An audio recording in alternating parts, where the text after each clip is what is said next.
We are back talking vintage sports from Nedick's at the Old Garden on 48th Street in New York City. I'm Ralph Tyko with the Comfortably Zoned Radio Network, producing on the fly this week. The co-host of the show is Hal Bock, another co-host, George Case III. He is here. Alan Blumkin was supposed to be here. He is not. I am here. You are here, Alan. Nice to hear your voice. And he said call him Joe, but I have to call him Mr. Pankowski. He's the first-time guest to the show. He's an expert on college football, and he comes highly recommended as a guest by my godfather on this show, Tony D'Angelo, who does basically what we do, gentlemen, on the East Coast. He has a podcast show associated with YouTube, and he interviews some of the most interesting people going. And Joe Pankowski joins us.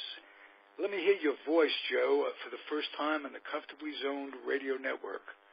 Oh, it's great to be here. Thank you for having me. I'm glad to talk with all of your other co-hosts and guests. It's a pleasure to be here, especially with college football now 2 weeks away.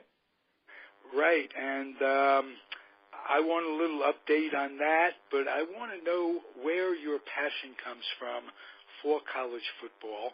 And I know you're a Florida guy. Yep, I was raised in Tallahassee, Florida, where I sat in the south end zone during some of the darkest days of Florida State football, where in back-to-back years we went 0-11 and 1-10. And when you go through those kinds of years and you still love the game, when things turn around and you win national championships, it becomes a wonderful, wonderful thing. And I was the sports editor for Florida State's college newspaper and ultimately decided to go on and practice law, but nevertheless have stayed in touch with my friends down in Tallahassee as well as other folks in the South. And as you guys know, in the South, next to Christianity, college football is the second religion. Yeah. That's a little different than here in the East Coast, but that's absolutely correct. If it can compete with Christianity, wow. Because Bobby Bowden would preach on Saturdays to his team and then turn around and hit the First Baptist Church in Tallahassee and be an occasional guest speaker on Sundays. So to make a long story short, on Saturdays you'd be worshiping in Doak Campbell Stadium praying that Florida State would win, and on Sundays you'd go see Jesus. Well, I know Notre Dame has a touchdown Jesus going. So, and a first down Moses right on campus. Oh, okay. Well, you got to have a first down before you get a touchdown, unless you run one back, and that could happen too. Hey, have you ever combined your passion with your avocation? Have you combined college football with law in any manner? Well, yeah, interestingly enough, you mentioned that. One of the real issues with the mergers, as you may recall, that several years back, the conferences were trying to determine who should go where, and they started picking off teams from each other. The SEC took away Missouri and Texas A&M, and the ACC grabbed Syracuse and grabbed Boston College and Pitt. And so one of the things I was very hopeful for here in Connecticut was to advocate to get the University of Connecticut into the ACC. And I wrote a few letters on my letterhead and did other things in an effort to get UConn into the ACC. Unfortunately, in practicing law, you win some and you lose some, because ultimately the ACC, when Maryland decided to go to the Big Ten, chose to take Louisville. Now, one of the biggest questions right now in college football expansion is that Notre Dame remains an independent, but in all other sports besides football, Notre Dame is an ACC member. So the question that's on the table is, will Notre Dame become a member of the ACC for football purposes? And many folks out there are saying, absolutely not, no way they're giving up that NBC money they get on home football Saturdays. But as you look at the college football playoff, with only 4 teams going, and almost, at least so far, they've all been conference champions, Notre Dame's got to reconsider at some point if we stay with 4 teams, and they're contractually bound to the ACC. Now, where does that bring UConn back in? If Notre Dame were to join the ACC for football, then there's 15 teams in the ACC. They would need a 16th. So should Notre Dame be joining, I have already written some letters hopeful that UConn would be the 16th team to join the Atlantic Coast Conference. Joe? Wow. You mentioned a school that's near and dear to my Ralph, heart. can I ask one question, please? Oh, yes. Okay, Joe, Hal is there Bock. any credence to the story that the BC is responsible for blocking you? Yes, that's absolutely true, because one of the things that UConn did was that when BC left the Big East, UConn was very much up in the Connecticut government suing BC for leaving the Big East, and BC hasn't forgotten that.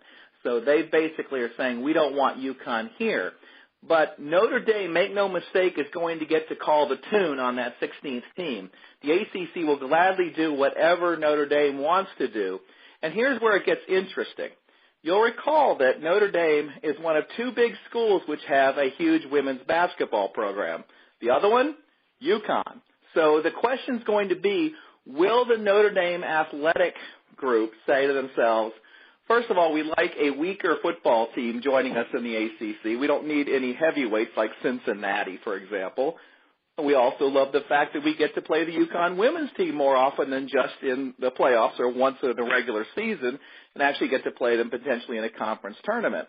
So I'm hopeful that when Notre Dame does call the tune, that BC has to shut up and that UConn will get that bid if and when Notre Dame decides to join the ACC full time. Thank you. Good question. A lot of moving pieces, though, don't you think?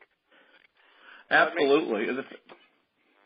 It has certainly settled down recently, thankfully. It looked like it was going to be crazy. But the one last point I'll make on this conference expansion topic is we're coming to a day of reckoning in the 2020s, because right now ESPN is funding all of these wonderful conferences and these new indoor practice facilities that everyone's getting. But as we all know, with the cut-the-cord situation with cable, that ESPN is draining money, and their corporate parent, Disney, is not happy about that.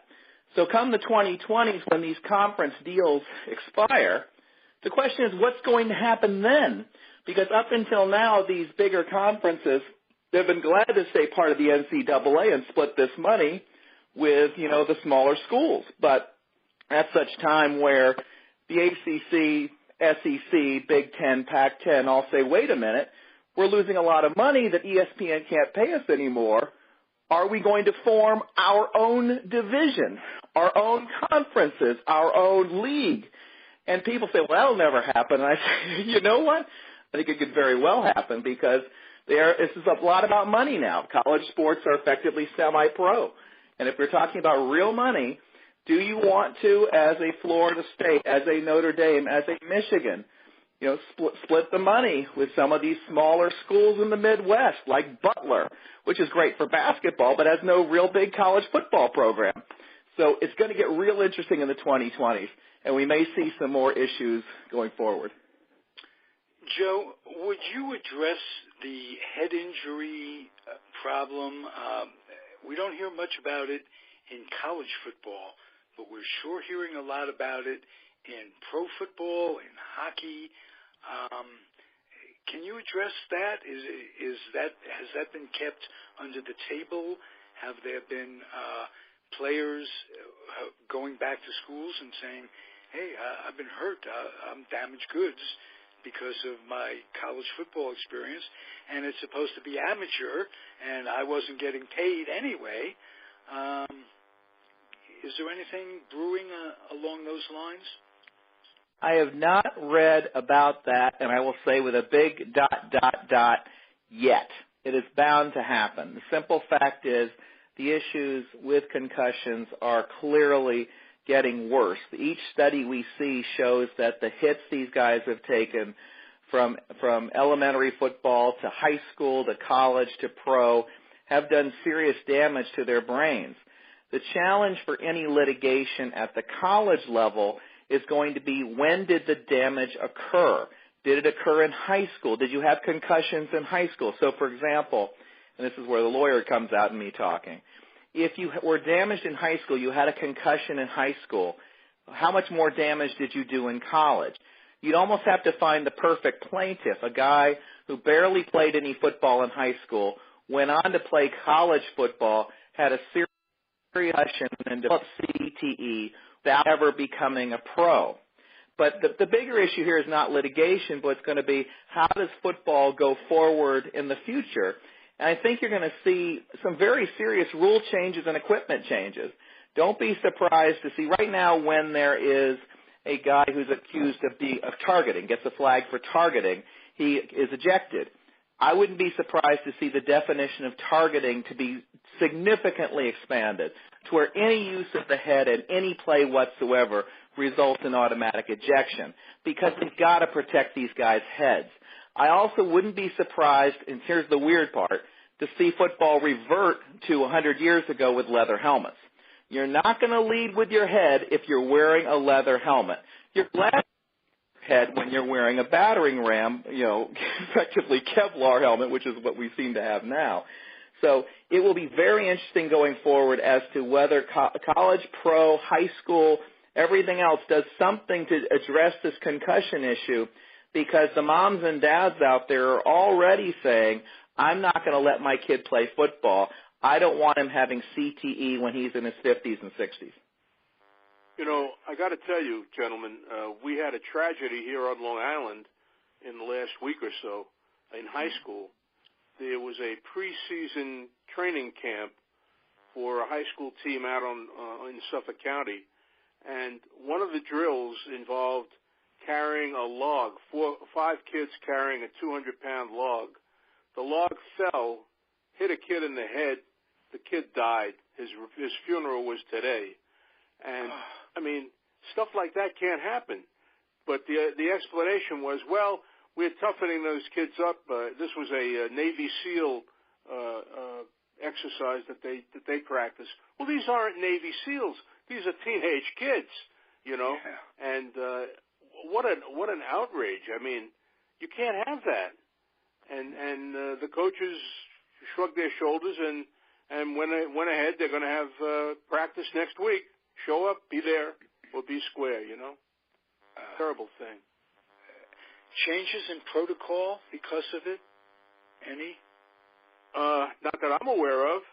This was I imagine that school districts' lawyers have banned that particular carrying of the log. Make no mistake. That's not going to happen again. So. Can't happen again. George Case, would you like to address? Yeah, I wanted to just mention a couple things to Joe. I was interested when he was talking about Connecticut, because I'm a Rutgers guy. So Rutgers and Connecticut have had quite a rivalry, and of course with Rutgers entering the Big Ten with Maryland, that was hopefully at one point Connecticut was hoping to be in the Big Ten, but that didn't happen. But Connecticut and Rutgers have always had a tremendous rivalry in football. And supposedly, there was a good rivalry in basketball, women's basketball, although it wasn't much of a rivalry because Connecticut won all the time. But I do want to also bring up a point, and Joe, you might be aware of it. Rutgers is using what they call a Guardian, which is a helmet. It's a soft type of helmet that fits over the hard plastic helmet, and they're using it during practice. And I've seen a couple of photographs of it.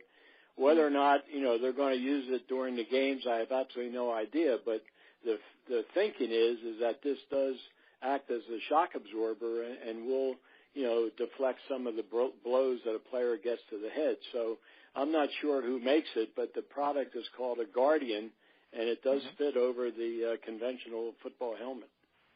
You're absolutely right. Florida State has a very similar device. I'm not sure if it's the Guardian or not, but I've seen pictures of it, and it's exactly what you described.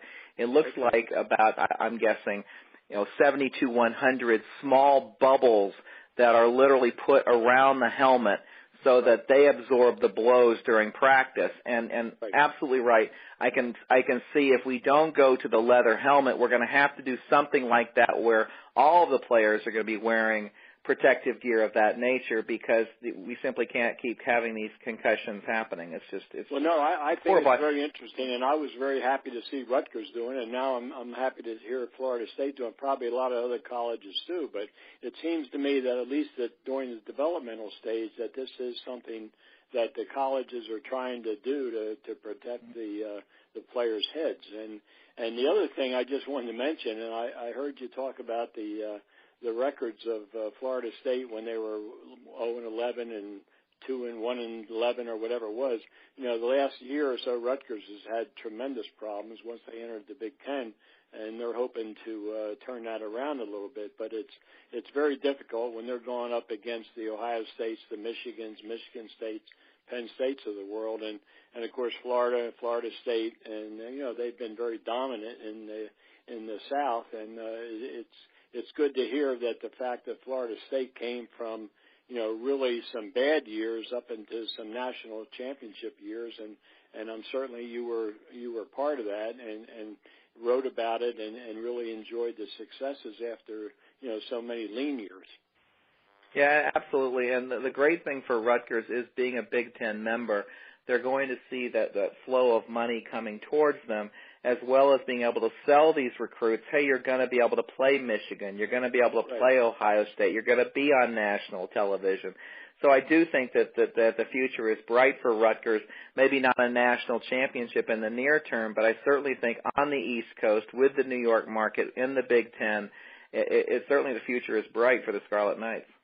Well, they're looking at that, Joe. You're absolutely correct, and the Big Ten money is starting to flow in, and I think they get full payout in the next year or two. But you know, it's always a matter. The Big Ten was looking to expand, as you know, and they were looking for eyeballs in the East and Maryland in the Washington D.C. market and Rutgers in the New York, New Jersey, Pennsylvania market certainly, you know, helped them with the ratings. And when you're talking about realignments and all the rest of this stuff, you know, when you look at the Big Ten, I mean, they've got a very successful network, the Big Ten network, where ESPN, as you mentioned, is really struggling right now. So it'll be interesting to see how that all plays out in the next few years. Joe? Great. Joe, I'm a graduate of Pitt. And welcome to the ACC. Yeah, I know. The reason the Pitt and Syracuse are there because the Big East broke up because half of the schools did not play football, or if they did play football, it was on like Villanova or Georgetown. It was on a lower level. Right. Absolutely so right. Pitt and Syracuse basically go as an entry anywhere because they've had an athletic relationship going back years and years and years. So Pitt did fairly well in the ACC last year. They did beat Clemson.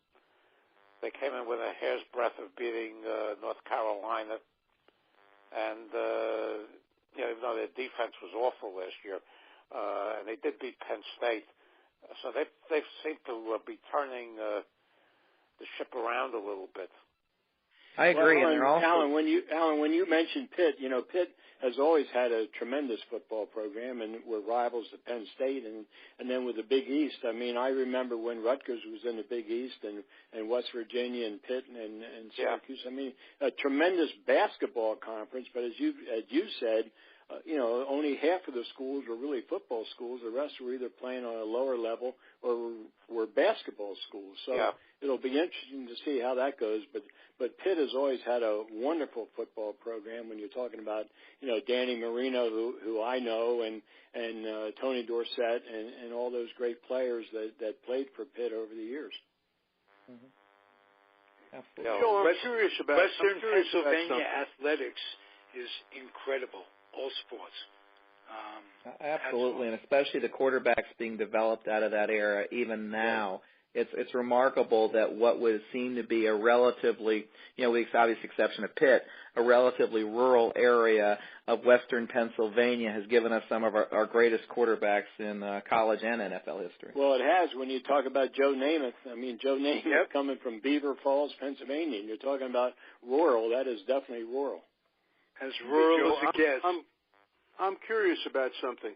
I live in New York, and we have not had much college football here. I mean, you have Columbia, which is barely representative of a college football team. You have Rutgers, but they're in New Jersey. We have no college football here in New York City. And this is the largest metropolitan area in the country. We're talking about a place that we have 3 hockey teams, we have 2 pro football teams, we have 2 Major League Baseball teams, 2 NBA teams, and we have no college football. And now what your previous guest said is exactly why the Big Ten wanted Rutgers, because they want Rutgers to be that school. In other words, they really would love to see the New York market get behind the Scarlet Knights and do that. And similarly, look at Syracuse's marketing, okay? They're saying, wanted to bring up Syracuse because you got it. We're New York's hometown school, right? I mean, Syracuse is trying to sell themselves as the New York team, right? Well, sure. My son and my money went to Syracuse, so I follow Syracuse football pretty closely. They've been in the doghouse for the last several years as well. And, in fact, one of their great coaches, Dick McPherson, passed away this week. Yeah, you know, Hal, I just saw that. And, of course, as you mentioned, as you know, I mean, Syracuse over the years has had tremendous football. And, you know, when they had Jimmy Brown and Ernie Davis, and, I mean, they had some great football. And when Schwartzwalder was the coach. And then, you know, I did happen to see that McPherson had passed away just the other day. The school is still 250 miles away from where I live. So, yeah. I mean, for me to go to a game, it's got to be a major operation. Well, it is. For anybody else. I think that's part of the problem with Syracuse when they're trying to recruit and trying to, you know, if they want to talk about being New York's team, but they are distant. And, you know, they're sort of isolated up there in Syracuse. But a tremendous athletic program, basketball-wise, with Boeheim. They've done extremely well. And, of course, they've always been one of the top football programs in the country historically. So, I mean, I know as a Rutgers guy, Rutgers and Syracuse have had, you know, a very bitter rivalry over the years. Same with UConn. But UConn is probably closer to New York City than Syracuse is. I think it is. I think you're right. Yeah. Hal, Hal took the Dolph Shays route. He went to NYU and sent his son to Syracuse. How did that come about? How did my son go to Syracuse? Yeah, how did it come about that he chose Syracuse? He wanted to go to a school. He wanted to live away from home, which I thought was a good idea. He wanted a campus school. He wanted a school that was close enough that he could get home. You know, it's an hour's airplane flight, so it's not that terrible. And he wanted a big school, and he got a big school, and he brought me home a beautiful bride, and now I have 2 wonderful grandchildren. So they worked out well in the bargain for me. Nice. Now, your money was well spent. Yes, it was. Yes, it was. Good. You and Joe talk some Syracuse football. I know that's our passion, basically, of all of us. Jimmy Brown just set the tone for worship when I was a kid, for just worshiping Syracuse ball. Ernie Davis came after. Very, very sad story. Tragically, number 1 draft choice with Cleveland, passed away of leukemia. God knows what. The interesting thing about Jim Brown, who grew up here on Long Island, he may have been a better lacrosse player than he was a football player. And we all know how good a football player he was. He was an All-American in lacrosse as well. But, well, you know what, Hal, when you mentioned that, I think I had mentioned a couple, sessions ago that Jim Brown, as a lacrosse player, probably was one of the best, if not the best, lacrosse player ever to play, you know, in this country. He was. He was a tremendous athlete. And it's interesting that he walked away from the NFL at the height of his career. He was right at he was a star. And he was making a movie, the movie about the war. I can't think of the name of it right now. Dirty Dozen. 12 Angry Men. Dirty Dozen. No. Something like that with numbers. 8. I think was it the Dirty Dozen? Yeah, that's it. The Dirty Dozen. Yeah, that's and he was making this movie, and Art Modell said, well, training camp is starting. And he said, you're starting without me. I'm not coming back. So he just walked away at the height of his stardom. And it was a jolt for the NFL. I remember that the NFL was really terribly taken aback by losing one of its number one stars at that time. But the NFL survived, as we all know.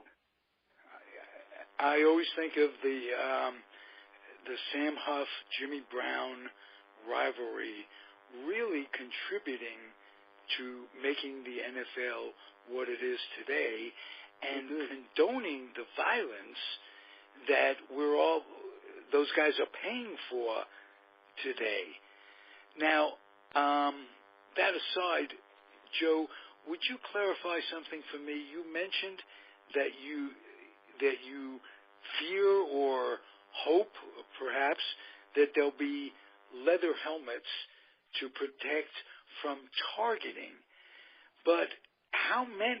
So few players target that. How about that the other players would be less protected along the way? It's a great question, but remember that at least from what we know, that the players, what I'm talking about, even though I really couldn't formulate that. Well, my point is that think about players in the 20s and 30s, offensive linemen, defensive linemen. They would block, but they wouldn't dig their heads into the players. Watch any play on the offensive or defensive lines in college or the NFL, and watch the contact that goes on between the lines. It's not targeting, but it certainly blows to the head. So these offensive and defensive linemen are certainly having these problems. Linebackers, running backs. You mentioned Tony Dorsett earlier. Sadly, he is clearly suffering from CTE. I saw him up at the Walter Camp dinner. And if it's not CTE, it's something close, because it's really, really sad, because Tony Dorsett's such an amazing guy, and I remember the interviews in the 70s, and when you talk with him, sadly, it's like you're doing the old long-distance phone call. You'll say something, old long-distance call to Europe. You'll say something to Mr. Dorsett, and there'll be a delay, and then he'll respond. And you realize, oh, my God, this is not normal. This is CTE or some other thing that has been caused by the number of hits to the head that Tony Dorsett took at Pitt and while a Dallas Cowboy. Would he do things like forgetting to write down a booking, for instance? I don't know. That's quite possible. All I know is from the few times I've seen him at the Walter Camp dinner up in New Haven. And by the way, if you get the chance to do the Walter Camp dinner in January, it is truly one of the great events in New England and the New York metro area. All of these stars from college and pro ball are there. It's a great dinner, a great cause, and I strongly urge you to do that. I've met some amazing people while there, and it's a really special event. Every January, Walter Camp dinner in New Haven. Beautiful, beautiful. Hey, guys, can we segue to something I wanted to talk about, and that is the newest book that our co-host, Hal Bock, has out. And I wanted to get inside your head, Hal. The book is banned. The book isn't banned, but that's a great title for a book. To have a banned book could go on, could be a plus. Am I right, Hal? Did you think about that when you said your book is banned? Yeah, I did think about that. But I just thought that was the perfect title for the subject matter that I was going to be pursuing. Okay. It's a strong word. I want to write, did you come up with the idea and the title? The idea and the title were both mine. Okay. Once the idea is formed in your head, do you run, and not just about this book, but other projects, life itself, do you run it by anybody? Do you try to get, I know you have a very close associate, fellow author, Dan Schlossberg, from your AP days, you're very close with him. For instance, do you call someone like him, a cohort, and say, I'm working on this, or I'm thinking about this, what do you think? I really don't. I mean, I trust in my own judgment about what a good subject would be and whether I can carry it off, and I just go about my business. I don't think that in our business of sports journalism and sports writing and book writing that you do that very often. I mean, you will learn about projects that are in progress by word of mouth, but guys don't go to other guys and say, "What do you think?" I mean, they just go about their business. At least I do. If I have an idea, I think about it for maybe a week or two. Do I think it's a good idea, and do I think I can carry it off? And if the answers to those two questions are yes, I go and plunge into it. Now, by plunging into it, do you make an outline of what you're planning to do? Do you write down the chapters? How does plunging in? Do you do the research first, or how does what do you mean by, in your case, by plunging? Here's the story of band. I'm a student of baseball. I love baseball. I particularly love baseball history. And I know about the Chicago Black Sox, who threw the 1919 World Series. Every baseball fan knows about them. And so I began to think to myself, I know that they were not the only ones who were thrown out of the game by Commissioner Landis. And so let me find out how far back that goes, how far back people were being thrown out of the game, and what their stories were. And so that's where the research started.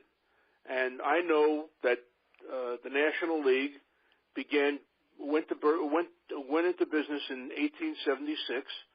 And so I said, well, I wonder if anybody in 1876 got thrown out of baseball. And sure enough, there were people who were throwing games and who were fixing games and taking bribes and got thrown out of baseball. And it just went from there. There are some wonderful, wonderful stories that you come up with along the way of the reasons that people got thrown out of the game. One of my favorites is Dickie Kerr.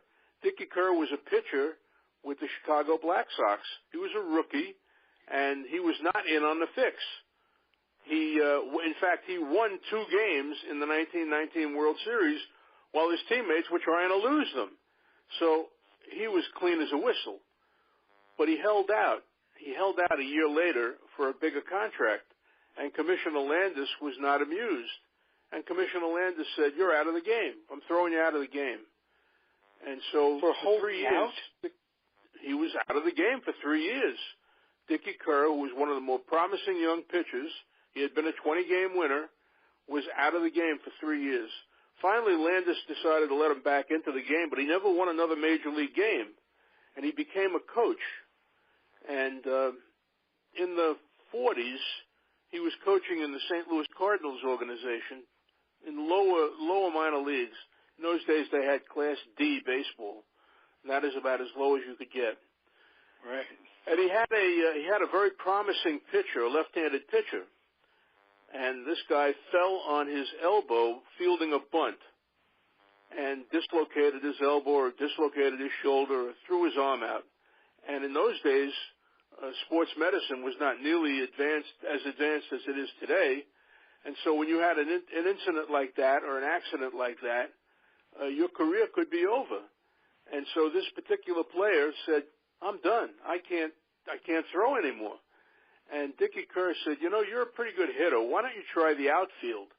And so that's how Stan Musial became one of the game's greatest sluggers. Stan Musial was that guy. That is so really I love an that story. Now, that's a very interesting story that you just related there, and I had heard that before. I wasn't sure of the details, but I mean, that's amazing that you would take a guy like a Musial who had been a pitcher, and you say you got hurt, and all of a sudden, Dickie Kerr says, give it a shot in the outfield because you can hit the ball, and you turn into a Stan Musial, one of the greatest hitters of all time in Major League Baseball.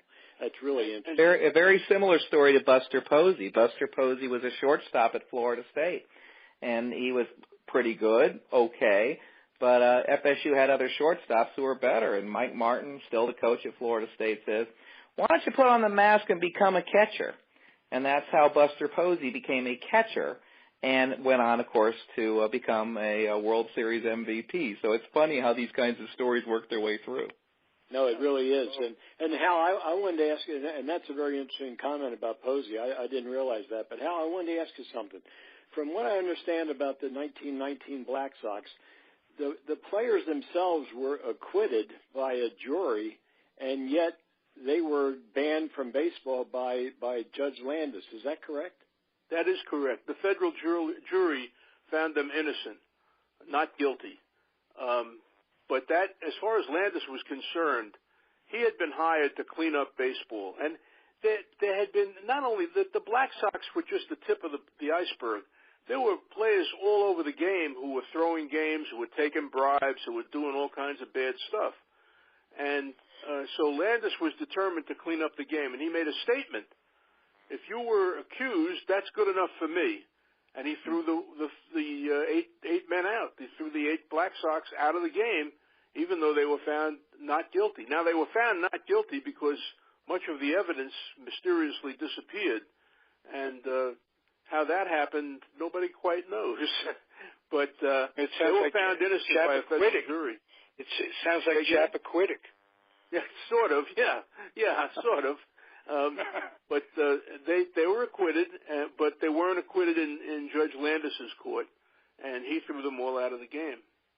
Now, Hal, when a commissioner, I'm curious, when a commissioner bans a player or players for life, can a subsequent commissioner rescind that and readmit them to baseball? I mean, I'm thinking about Pete Rose, for example. Sure, he'll never get in. It's unfortunate, but he will be. He's banned for life, and he won't get in. Not in his lifetime. Right, he was banned for life by Giamatti, but in theory he could be reinstated. Right? He could be. He's appealed 2 or 3 or 4 times to various commissioners who followed Giamatti. Right. I know that Fay Vincent turned him down, who followed Giamatti, immediately followed Giamatti. Manfred just turned him down a couple of months ago. And Bud Selig turned him down. Yeah. So he's not going to get in. He keeps trying, but he could get in. They could rescind it, but I don't think it'll ever happen. Right. Now, Hal, let me ask you this, and Alan, you too. What happens when a player or a manager or coach or whatever is suspended, like, for instance, a Leo DeRocher or an owner with a Steinbrenner? They're suspended, but they are not banned, so they can be readmitted or reinstated by the commissioner after a point of time. Time. Steinbrenner was suspended twice and readmitted twice. They're suspended for a specific time. DeRocher was for a year. And after he sat out in 1947, he came back in 1948. Of course, by that time, Branch Rickey had gotten disenchanted with him, and he went to the Giants in mid-season that year. Yeah, and I think that's when Bert Schotten took over for that 1 year, and it was a funny story because he had from what I heard, he had promised his wife that he would not be in a uniform anymore, so he managed in a jacket and tie. They put that in the movie for you too. And did they? Okay. When DeRocher went to the Giants, the Dodgers, Rickey brought Schotten back, and he managed the Dodgers through 1950. Okay. Hal, let me ask you, Landis was so tough on that White Sox crew, yet there were a lot of rumors of Speaker and Ty Cobb being involved in gambling and what have you, and they weren't banned, they weren't suspended. Can you tell me a little bit about that? There is some evidence that Cobb and Speaker were in cahoots to fix a game or 2 games, I'm not sure. But the evidence, again, the guy who squealed on them and called them to task, when push came to shove, refused to testify before Landis, and Landis had no evidence to go on, and so he just let them get away with it. Also, the fact that they were 2 of the biggest stars in the game probably contributed to his decision. But you're right. Speaker and Cobb were implicated at some level. But never suffered any sort of punishment. No. There was another case where Landis banned somebody who was found not guilty. There was a player who was called the Tyko of the Federal League, and then he went to the majors after that folded, named Benny Kauf. Benny Kauf, that's right. Yeah, Benny Kauf was involved in a stolen car ring, though. Yeah. So Landis didn't like that too much, and threw him out of the game. He was found not guilty, and yes, he was. But Landis believed that he had been in bed with some of these auto theft characters, and so he threw Benny Kauf out of the game. And again, at the time, Benny Kauf was a pretty darn good player. Landis didn't care. He was given full reign over baseball, and he used it. He did whatever he wanted. Did he ban Hal Chase? Who was that? Hal Chase. Hal yes, Chase, he was another one. Yeah, Hal Chase was, I guess it was, quite a wonderful player, but really didn't have a lot of morals and did a lot very of strange. gambling. He had a very strange story. He's considered to be the greatest fielding first baseman of his time, and yet he would lead the league in errors every year. And people say, well, how is that possible? Well, it's possible because when he wanted to make an error, he made an error. If it played in his behalf, he did it. He was a strange dude. Fixing games and what have you? Yes. Oh, wow. Okay. He was a strange dude. He also recruited players to fix games. He famously recruited an infielder named Heine Zimmerman, who was a pretty good player, but he fell into bad company with Hal Chase, and he wound up being suspended as well. Wow. What you get these ideas? You have the idea. You start with a player that the interesting part is he later went on. He was banned. Later went on to coach Musial. Okay. Dickie Kerr, yeah. Where does that take you? You go to another player and you go from one to another in your writing, or do you always have a bunch of different stories going at the same time? Well, the answer to your question is I know a lot of stuff swimming around in my head. And when I decide to do a project, I do an outline, and I write down who I want to write about, what episodes I want to write about. Then I start doing research. Now, I got to admit to you, I did not know about the 4 players in 1876 who were suspended from baseball. They were players for the Louisville Grays. But I did research. I looked up 1876 and see what I could find.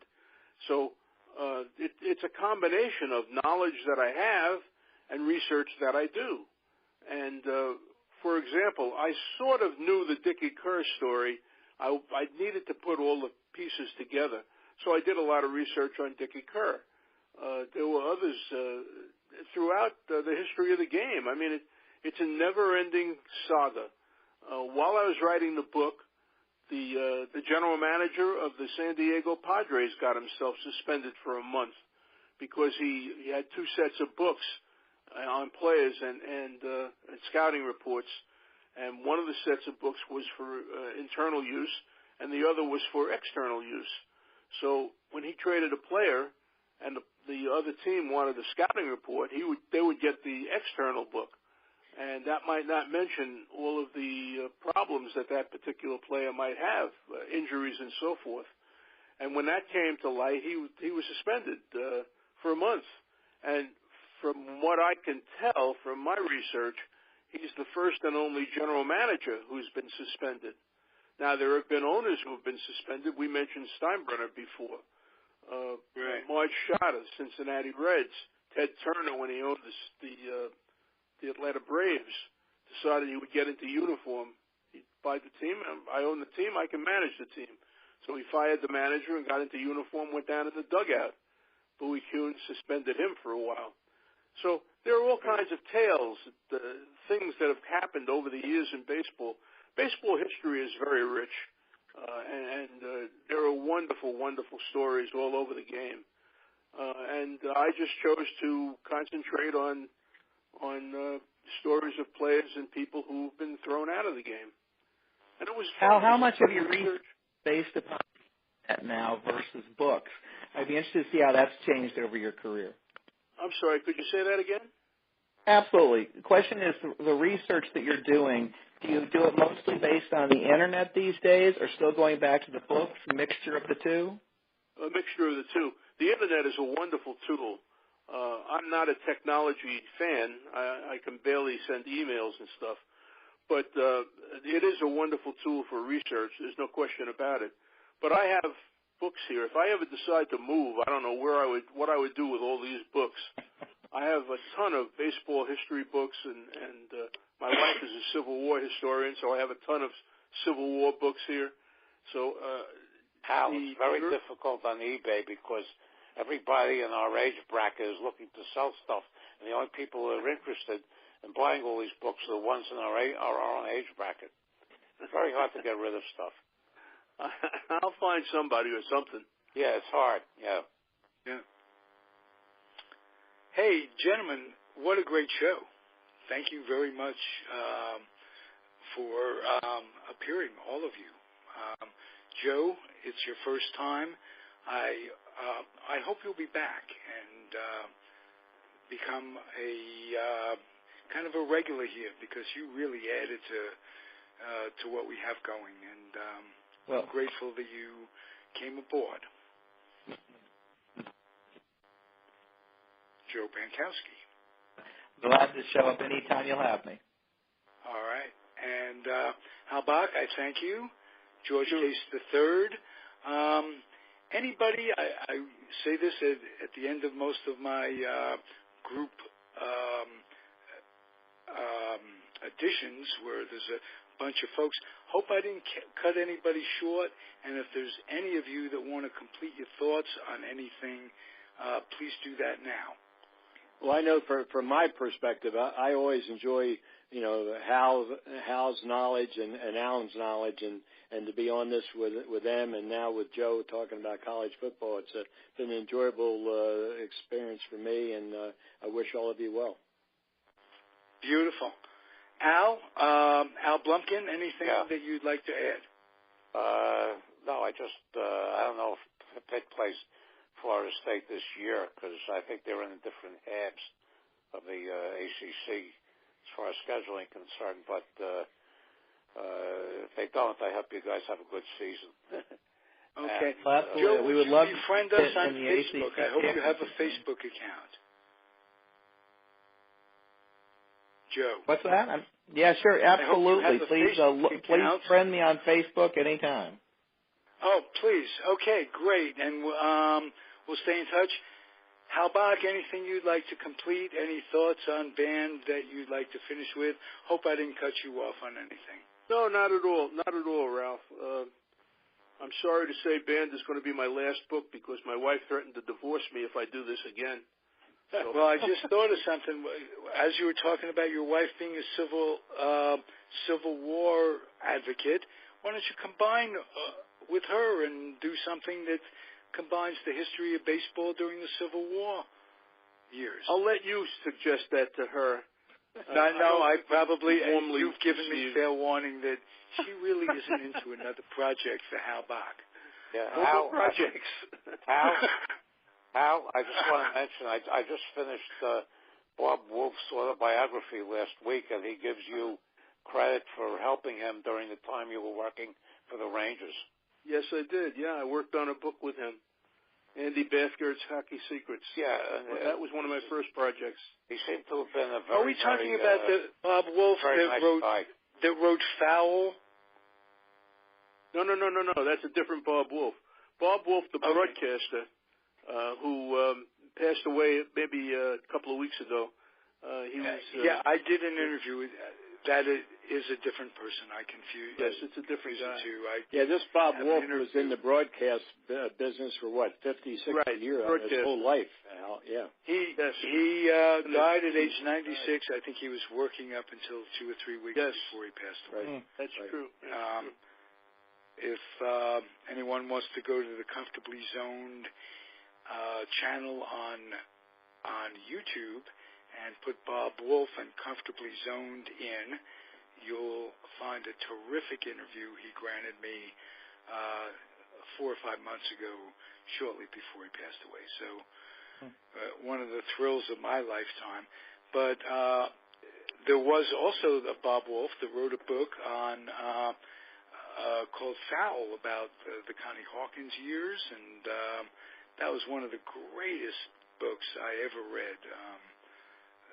Just as a New Yorker, as a New York basketball fan, as someone who's very interested in the scandals and what these players' lives turned out to be afterwards, I really enjoyed Bob Wolf's book. But gentlemen, our time has come, and I want to thank you all. We'll catch you all next week. Thanks again, Joe Pankowski, Alan Blumkin, Case the Third, and Hal Bock.